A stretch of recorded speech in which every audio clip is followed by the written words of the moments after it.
Ladies and gentlemen, it's the Pleb. Big video for you guys here today. Big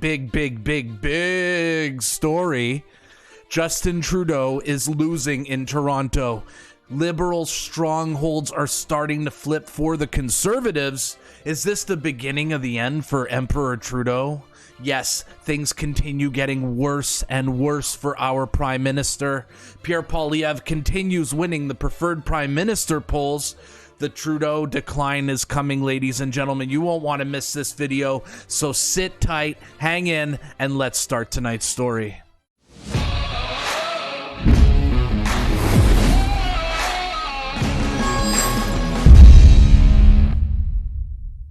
Ladies and gentlemen, when I have been telling you that things are getting worse and worse and worse for Justin Trudeau, I was not exaggerating. Well, things are at a boiling point right now in Canada. People cannot even afford to live in Toronto anymore, and it appears as if Justin Trudeau is starting to lose support in his liberal stronghold of Toronto, the place that decides all Canadian elections. I am going to show you guys a map here of Toronto, and let's look at the ridings that are on the edge, possibly going to flip, up for grabs. Let's look at the ridings. Well, this is a map of Toronto. Look on the left. That Toronto is just usually dominated by Liberals. Now look on the right. Woo!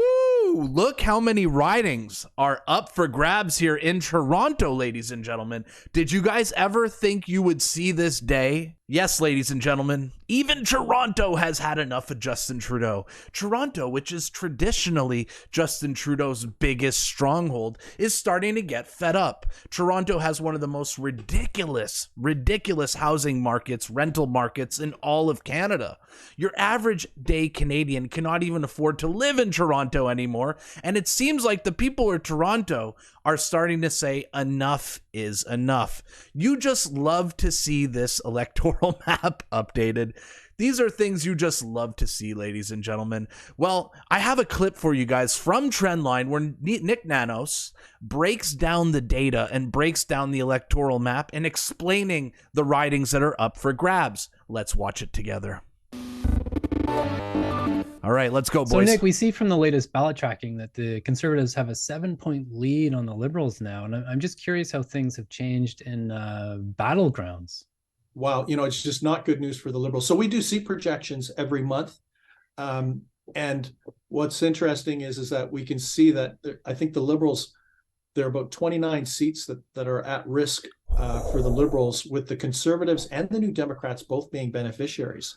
The Liberals basically are down everywhere except Quebec, where they have a little bit of a pickup, and in the prairies where they're flat. But Michael, in the prairies, the Liberals aren't strong anyway. So for them to be flat in the prairies doesn't really mean too much.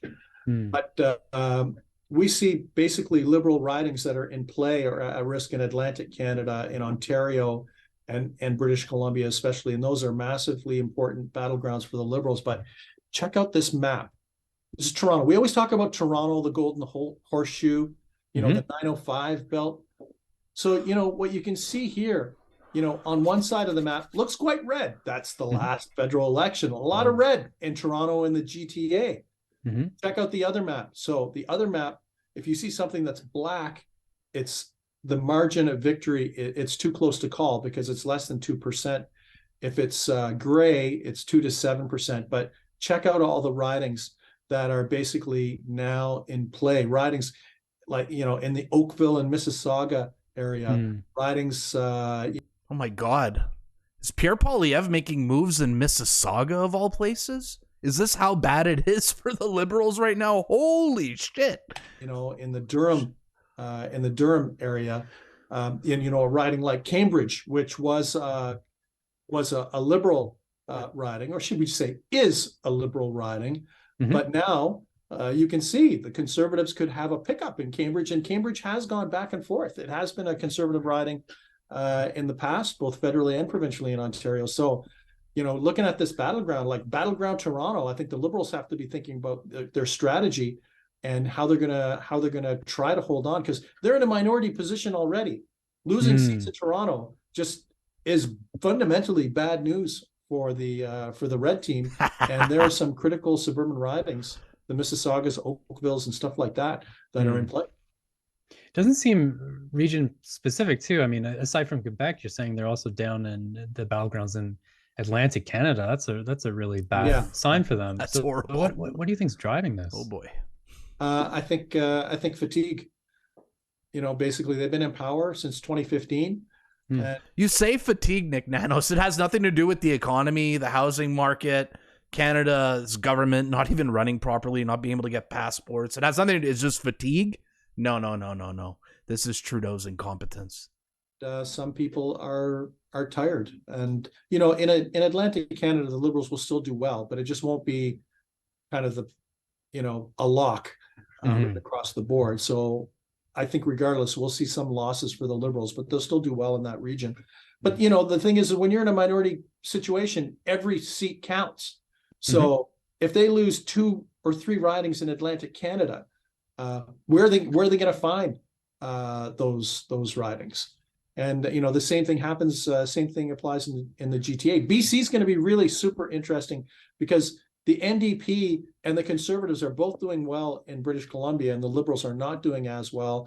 Those three-way races could actually benefit the New Democrats. So watch out for the New Democrats to do well in British Columbia, and the Conservatives to do well in BC. The one good new piece of news is Quebec. So Liberals might pick up some seats in Quebec. Good piece of news for who? For the Liberals, I guess. Yeah, because he's a Liberal. There's been some pressure on the Conservative numbers. The Bloc will still do well in the province of Quebec. Maybe they'll lose a couple, but the thing is Quebec is the one outlier on that front for the Liberals. Nick, I'm assuming the Liberals are now hoping to hang on to that governing deal with the NDP for dear life. Oh, absolutely. I can't see. We saw a budget that wasn't an election budget. The Liberals have telegraphed they don't want an election for 2023. I think the next window would realistically be the budget in 2024, which could be an election budget. The Liberals are probably hoping that if there's a little dip in the economy, that it happens in 2023. Things come back to normal at Q4 2023. They feel a little better at the beginning of 2024, and then perhaps I think that's the first window that really opens up seriously for an election. Nick, as always, it's a pleasure. I think we'll leave it there for this week. So, am I the only one who noticed the absolute look of defeat in that CTV host's face that was interviewing Nick Nanos?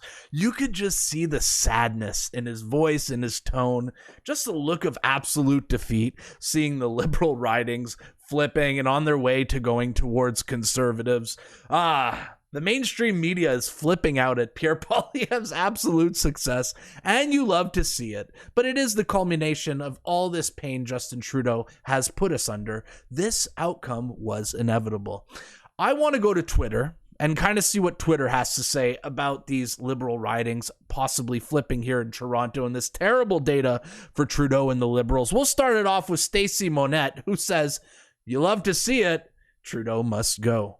Yeah, hard to disagree with that one, Stacey. You just loved it. I love it so much I made a video about it. Our next tweet comes from James Mason saying a conservative these days is someone who wants to preserve traditional liberal values, right? What happened to the left? Now they used to be anti-war, anti-big pharma, pro-free speech, anti-authoritarian. What happened to the left? They are having an absolute identity crisis. I can't even recognize them anymore. What is going on with Liberals? These progressive far left wackos that have taken over the Liberal Party are going to destroy their brand for a long time to come. And in tradition, we're going to play a tweet from the left, but we got to put on the sad music first, ladies and gentlemen. Cue the sad music. Rick on Twitter. Of course this poll would say this. It's Nanos. Totally manufactured for conservative results. Ladies and gentlemen, things are getting worse and worse for Justin Trudeau. He's losing support in the Maritimes. He's losing Toronto right now.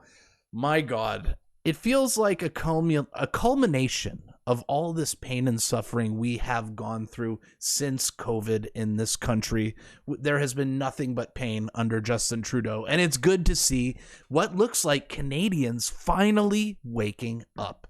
Guys, in the comments, I want to know what you guys think of this latest electoral map. Do you think that Justin Trudeau will lose in Toronto? Do you think that things are this bad for Justin Trudeau or even worse? I'd love to know in the comments what you guys think of Trudeau losing Toronto. But first, guys, if you guys enjoyed this type of content, make sure to like, share, and subscribe to the Plebs channel, and I'll see you guys at the next one. Peace.